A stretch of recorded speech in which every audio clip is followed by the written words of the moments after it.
ഗംഗേ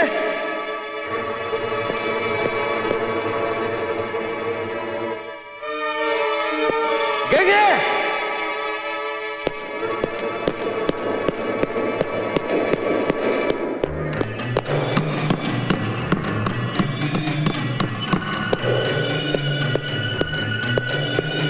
ഗംഗേ ഗംഗേ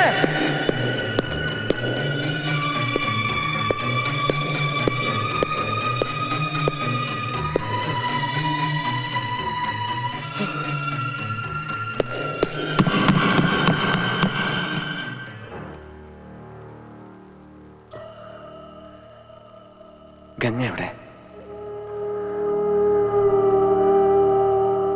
സണ്ണി, ഗംഗ എവിടെ?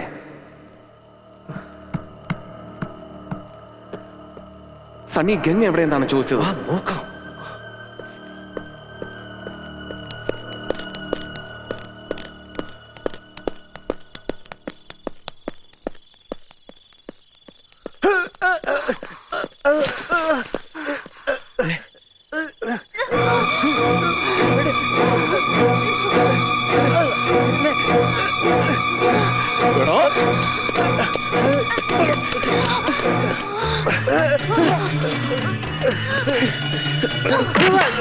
ഞാനൊന്നും ചെയ്തില്ല, പറയുന്നേക്ക്.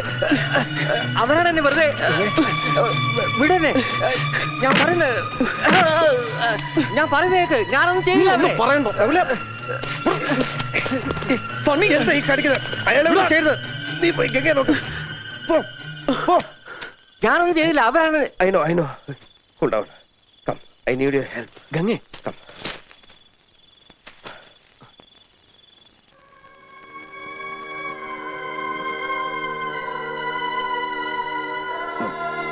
വന്നേ.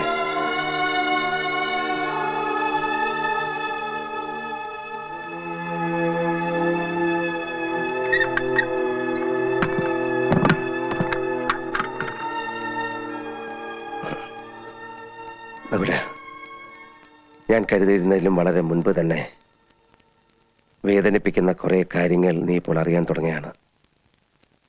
അങ്ങേയറ്റം ക്ഷമയോടെ നീ അത് കേൾക്കണം. അല്ലിയെ കൊല്ലാൻ ശ്രമിക്കുന്ന, ഗംഗയുടെ സാരിക്ക് തീ പിടിപ്പിക്കുന്ന മാടമ്പിള്ളിയിലെ മാനസിക രോഗി നീ വിചാരിക്കുന്ന പോലെ ശ്രീദേവിയല്ല. ആ രോഗി നിന്റെ ഗംഗയാണ്. ഞാനിവിടെ വന്ന ദിവസം തന്നെ എനിക്ക് മനസ്സിലായി ശ്രീദേവിക്ക് അസുഖമൊന്നുമില്ല. ശ്രീദേവിയിൽ അസുഖം ആരോപിക്കപ്പെടുമ്പോൾ യഥാർത്ഥ രോഗി അടങ്ങിയിരിക്കുകയാണ്, ആഹ്ലാദിക്കുകയാണ്. പക്ഷെ ആ രോഗി ആരാണെന്ന് മാത്രം പിടികിട്ടിയില്ല. ആ ഘട്ടത്തിലാണ് ഒരു ദിവസം ഗംഗയുമായി ഞാൻ തെക്കിനിയിലെത്തിയത്. അവിടെ വെച്ച് ഗംഗയിൽ നിന്നും ഒരു പ്രത്യേക തരം സൈക്കിക് വൈബ്രേഷന്റെ അനുഭവം എനിക്ക് കിട്ടാൻ തുടങ്ങി. വേദനയോടെ ഞാൻ മനസ്സിലാക്കി, ഞാൻ അന്വേഷിച്ച് നടക്കുന്ന മാടമ്പിള്ളിയിലെ യഥാർത്ഥ മനോരോഗി എന്റെ അടുത്ത് നിൽക്കുന്ന ഗംഗയാണെന്ന്. ഗംഗയിൽ എന്തുകൊണ്ട്, എവിടെ വെച്ച്, എങ്ങനെ ഈ രോഗം ഉടലെടുത്തു? ഒരിക്കൽ നീയുമായിട്ടുള്ള വിവാഹാലോചന വരെ എത്തിയ ശ്രീദേവിയുടെ സാന്നിധ്യമാണോ ഗംഗയുടെ രോഗകാരണം?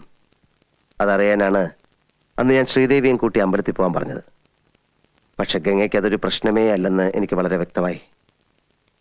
പഴങ്കഥയിലെ നാഗവല്ലിയുടെ ഒരു കാര്യം പറഞ്ഞ് ഗംഗയെ പ്രകോപിപ്പിക്കാൻ ഞാൻ ശ്രമിച്ചു. നാഗവല്ലിയുടെ ചിലങ്കയെ ചൊല്ലി എന്തൊക്കെയോ പറഞ്ഞ് ഞാൻ ഗംഗയോട് എതിർത്തു. ഗംഗ പ്രതികരിച്ചു. അതിശക്തമായി, അസാധാരണമായി. അപൂർവമായ ഒരു മനോരോഗത്തിന്റെ അഗ്നികുണ്ഡങ്ങൾ ഗംഗയുടെ കണ്ണുകളിൽ ജ്വലിക്കുന്നത് ഞാൻ ആദ്യമായി കണ്ടു. ആ നിമിഷങ്ങളിൽ ഒരു നിമിഷം ഗംഗ നാഗവല്ലിയായി മാറുകയായിരുന്നു. ഗംഗയുടെ അസുഖം അതാണ്. ചില നേരങ്ങളിൽ ഗംഗ നാഗവല്ലിയായി മാറുന്നു. നമ്മൾ പത്രങ്ങളിലൊക്കെ വായിക്കാറില്ലേ, 11 വയസ്സുള്ള മുസ്ലിം ബാലിക 71 വയസ്സുള്ള ഒരു വാര്യസാരായി പെരുമാറുന്നു, സംസാരിക്കുന്നു, സംസ്കൃത ശ്ലോകം ചൊല്ലുന്നു എന്നൊക്കെ. പഴമക്കാർ ഇതിനെ ബാധ കൂടിയതാണെന്നൊക്കെ പറയും. സൈക്യാട്രിയിൽ സ്പ്ലിറ്റ് പേഴ്സണാലിറ്റി, ഡ്യുവൽ പേഴ്സണാലിറ്റി, അതായത് അപര വ്യക്തിത്വം, ദ്വന്ദ്വ വ്യക്തിത്വം, പൊസഷൻ സ്റ്റേറ്റ് തുടങ്ങിയ ലഘു മനോരോഗങ്ങളായിട്ടാണ് ഇതിനെ കാണുന്നത്. ചികിത്സിച്ചില്ലെങ്കിൽ ഇവിടെ ഗംഗയിലെ ആ മറ്റൊരാൾ നാഗവല്ലിയാണ്. ഈ രോഗബാധയുണ്ടാകുമ്പോൾ രോഗിക്ക് അമാനുഷികമായ കഴിവുകളാണ്. അർദ്ധരാത്രിയിൽ നിന്റെ കിടക്കയിൽ നിന്ന് നാഗവല്ലിയായി എഴുന്നേൽക്കുന്ന ഗംഗയ്ക്ക് നിന്റെ ഉറക്കത്തിന്റെ ആഴമളക്കാം. നീ എത്ര സമയം ഉറങ്ങും, ഏത് സെക്കൻഡിൽ ഉണരും ഒക്കെ അറിയാം. പകൽ സമയങ്ങളിൽ നിന്നോടൊപ്പം നടന്ന് നീ പോലും അറിയാതെ പലതും എറിഞ്ഞുടയ്ക്കുന്നു, കത്തിക്കുന്നു. രാത്രികാലങ്ങളിൽ നൃത്തം പഠിച്ചിട്ടില്ലാത്ത ഗംഗ തമിഴ് പാട്ട് പാടി നൃത്തം ചെയ്യുന്നു. പക്ഷെ ഇതൊക്കെ താനാണ് ചെയ്യുന്നതെന്ന സത്യം പാവം ഗംഗ അറിയുന്നില്ല. ഗംഗയിലെ മനോരോഗിയുടെ സഞ്ചാര ദിശയും ലക്ഷ്യവും കണ്ടെത്താനായി ഞാനന്ന് അർദ്ധരാത്രിക്ക് തെക്കിനിയിലെത്തി. ഗംഗയിലെ ചിത്തരോഗിയുമായി സംസാരിച്ചു. ഭാഷ തമിഴായിരുന്നു.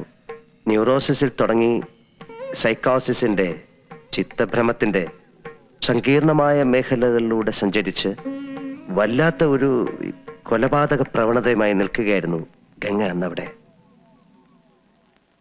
എന്തെങ്കിലും എനിക്ക് ചെയ്യണമെങ്കിൽ ഗംഗയുടെ ബാല്യത്തെക്കുറിച്ച് അറിയണമായിരുന്നു. ഞാൻ ചന്തുവിനെയും കൂട്ടി പുറപ്പെട്ടു ഗംഗ ജനിച്ചു വളർന്ന ഏവൂർ എന്ന ഗ്രാമത്തിലേക്ക്. ആ നാട്ടുംപുറത്ത് ഒരു വലിയ തറവാടിന്റെ അകത്തളത്തിൽ മുത്തശ്ശിയോടൊപ്പം പുള്ളുവൻ പാട്ടും പഴങ്കഥകളും കേട്ടു വളർന്ന ഒരു കൊച്ചു പെൺകുട്ടി. അവളെ 3 വയസ്സ് തികയും മുമ്പേ മുത്തശ്ശിയുടെ കയ്യിലേക്ക് വലിച്ചെറിഞ്ഞിട്ട് ഉന്നത ഉദ്യോഗത്തിന്റെ തിരക്കുമായി കൽക്കട്ടയിലേക്ക് പോയ അച്ഛനമ്മമാർ. അച്ഛന്റെയും അമ്മയുടെയും വരവും കാത്ത് ഉച്ചഗംഗ ദിവസങ്ങളോളം പടിപ്പുര വാതിലിൽ വിജനമായ വഴിയിലേക്ക് കണ്ണും നട്ടിരിക്കും. പക്ഷേ ആരും വന്നില്ല. ഗംഗ SSLCക്ക് പഠിക്കുന്ന കാലം. ഗംഗയായിരുന്നു ആ സ്കൂളിന്റെ റാങ്ക് സ്വപ്നം. പരീക്ഷയ്ക്കുള്ള തത്രപ്പാടിനിടയിൽ ഗംഗ അറിയുന്നു കൽക്കട്ടയിലെ പ്രസിദ്ധമായ ഒരു കോളേജിൽ അഡ്മിഷൻ ശരിയാക്കിയിട്ട് അച്ഛനമ്മമാർ വരുന്നു തന്നെ കൽക്കട്ടയിലേക്ക് പറിച്ചു നടാൻ. ആ കൊച്ചു മനസ്സ് പിടഞ്ഞു. പഠിപ്പ് നിർത്തിവെച്ച് രാത്രികളിൽ ഉറക്കമില്ലാതെ ഗംഗ അലഞ്ഞു നടന്നു ആരിൽ നിന്നൊക്കെയോ രക്ഷപ്പെടാൻ. പരീക്ഷയുടെ 1-ാം ദിവസം ഉത്തരക്കടലാസുകൾ വലിച്ചു കീറിയിട്ട് ഭ്രാന്തിയെപ്പോലെ സ്കൂൾ അങ്കണത്തിലൂടെ ഓടിയ ഗംഗയെ ആ ഹെഡ് മിസ്ട്രസ് ഇന്നും ഓർക്കുന്നു. അതായിരുന്നു ഗംഗയ്ക്കുണ്ടായ ആദ്യത്തെ സൈക്കിക് ഡിസോർഡർ. മുത്തശ്ശി ഒരുക്കിയ മന്ത്രവാദ കളത്തിൽ അനുസരണയോട് അവളിരുന്നു. അച്ഛനമ്മമാർ പറന്നെത്തി. വന്നപാടെ അവർ ഗംഗയും കൊണ്ട് തിരിച്ചു പറന്നു കൽക്കട്ടയിലേക്ക്. അവിടെ ഏതെങ്കിലും സൈക്കാട്രിസ്റ്റിനെ കാണിച്ചു കാണണം, അയാൾ എന്തെങ്കിലും മരുന്നും കൊടുത്തു കാണണം. എനിവേ, ഉണർന്നെഴുന്നേറ്റ ഗംഗ കഴിഞ്ഞതെല്ലാം മറന്നു. അവൾ കൽക്കട്ട നഗരത്തിന്റെ സന്തതിയായി. എങ്കിലും രോഗസാധ്യത, possibility of another psychic disorder ഗംഗയിൽ ഉറങ്ങിക്കിടന്നു വർഷങ്ങളോളം. പിന്നെയായിരുന്നു നീയുമായിട്ടുള്ള വിവാഹം. വിവാഹം കഴിഞ്ഞ് നിന്റെ അമ്മയിൽ നിന്ന് ഗംഗ ഈ ഗ്രാമത്തെ പറ്റിയും ഈ തറവാട്ടുകെട്ടിനെ പറ്റിയും കേൾക്കുന്നു. ഗംഗ വന്നു നിന്നോടൊപ്പം. പക്ഷെ ഇവിടെ ഗംഗ എതിരേറ്റത് തിളങ്ങുന്ന ചമയങ്ങളും കടുത്ത ചായക്കൂട്ടുകളുമുള്ള പഴങ്കഥകളും അന്ധവിശ്വാസങ്ങളുമായിരുന്നു. അടിച്ചമർത്തപ്പെട്ട നാഗവല്ലി എന്ന കഥാപാത്രത്തിനോട് തോന്നിയ സിമ്പതി പിന്നൊരു എമ്പതിയായി മാറി. തീഷ്ണമായ ഒരുതരം തന്മയി ഭാവം. താൻ നാഗവല്ലിയാണ് എന്നൊരു തോന്നൽ. ഗംഗയുടെ സ്വന്തം വ്യക്തിബോധത്തെ എന്നേക്കുമായി കീഴടക്കിക്കൊണ്ട് ആ മനസ്സ് പൂർണ്ണമായും നാഗവല്ലിയായി മാറാൻ തുടങ്ങുകയാണ്.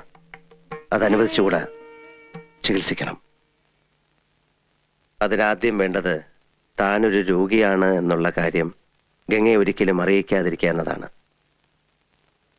ഇപ്പൊ നമ്മൾ 3 പേരെ കൂടാതെ ഈ കാര്യമെല്ലാം അറിയാവുന്ന ഒരാൾ കൂടിയുണ്ട് ഈ വീട്ടിൽ, ശ്രീദേവി.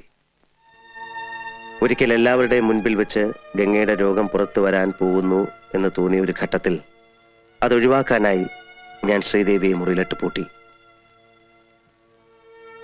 പിന്നീട് ഞാൻ ആവശ്യപ്പെട്ടപ്പോൾ നിനക്ക് വേണ്ടി, നിന്റെ ഭാര്യയ്ക്ക് വേണ്ടി 1000 തവണ വേണമെങ്കിലും ഭ്രാന്തിയായി അഭിനയിക്കാമെന്ന് ഏറ്റവളാണവൾ.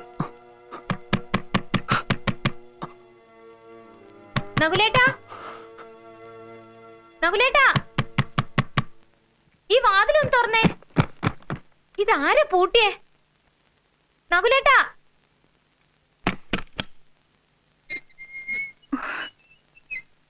നകുലേട്ടാ, ദേ ഇത് കണ്ടില്ലേ?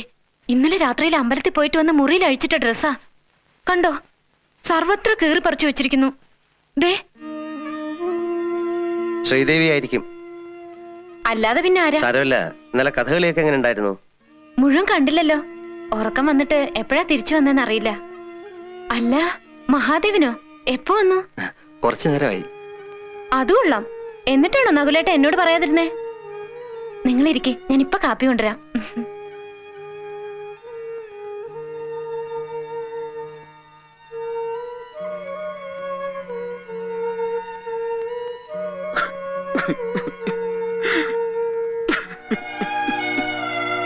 നകുല, എന്താ എന്താണ് ഇത്?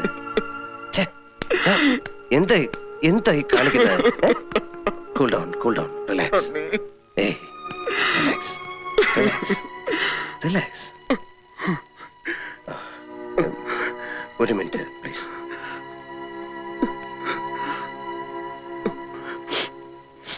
ഇപ്പോൾ നിങ്ങൾ താമസിക്കുന്ന ആ വീട് പണ്ട് രാമനാഥൻ എന്ന നർത്തകൻ താമസിച്ചിരുന്ന വീടാണ്. ഗംഗയിലെ ചിത്തരോഗി നാഗവല്ലിയായി മാറുന്ന നിമിഷങ്ങളിൽ താങ്കൾ ഇവിടുത്തെ പഴങ്കഥയിലെ കാമുകനായ രാമനാഥനായി മാറുന്നു. നകുലൻ ക്രൂരനായ ആ കാരണവരും. ഇക്കഴിഞ്ഞ രാത്രിയിൽ കണ്ട ബലാത്സംഗ പ്രകടനം അത് ഗംഗയിലെ രോഗി നടത്തിയ നാടകത്തിലെ ഒരു നീണ്ട വാക്യമാണ്. അതിനർത്ഥം താങ്കൾ ഗംഗയെ ബലാത്സംഗം ചെയ്യാൻ ശ്രമിച്ചു എന്നറിഞ്ഞാൽ അല്ലിയുമായിട്ടുള്ള കല്യാണം മുടങ്ങും. രാമനാഥനായ താങ്കളെ തിരികെ കിട്ടും. അങ്ങനെ ഈ വീട്ടിൽ നടന്നതും നടക്കുന്നതുമായ എല്ലാ വിചിത്ര സംഭവങ്ങൾക്കും അർത്ഥമുണ്ട്. അതെല്ലാം ഗംഗയിലെ രോഗി ഇവിടെ നിന്ന് കണ്ടെടുത്ത ശക്തമായ ചില കോഡുകളാണ്. പക്ഷെ ആ കോഡുകൾ ഇനി ഒരിക്കലും ഗംഗയിൽ നിന്ന് മാഞ്ഞു പോവില്ല. എന്ന് വെച്ചാൽ ഇന്ന് രാത്രിയോടെ ഗംഗയുടെ വ്യക്തിബോധം എന്നേക്കുമായി നാഗവല്ലിയുടേതായി മാറും. അതായത് മുഴുഭ്രാന്തി. പഴയ ഗംഗയ്ക്ക് ഇനി ഒരിക്കലും തിരിച്ചു വരാൻ പറ്റില്ല. ആ രോഗഭാഷയിലൂടെ പുറത്തു വരാൻ ഇനി 2 കാര്യങ്ങളേ ഉള്ളൂ.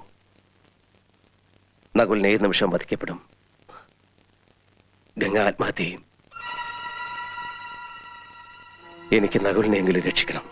അപ്പൊ ഗംഗയെ രക്ഷിക്കാൻ നകുലിനെ കൊലയ്ക്ക് കൊടുക്കണം. നകുലിനെ രക്ഷിച്ചാൽ ഗംഗ ആത്മഹത്യ ചെയ്യും. ഒരു മരണം അതൊഴിവാക്കാനാവില്ല. അവരിൽ ഒരാളെ എന്നേക്കുമായി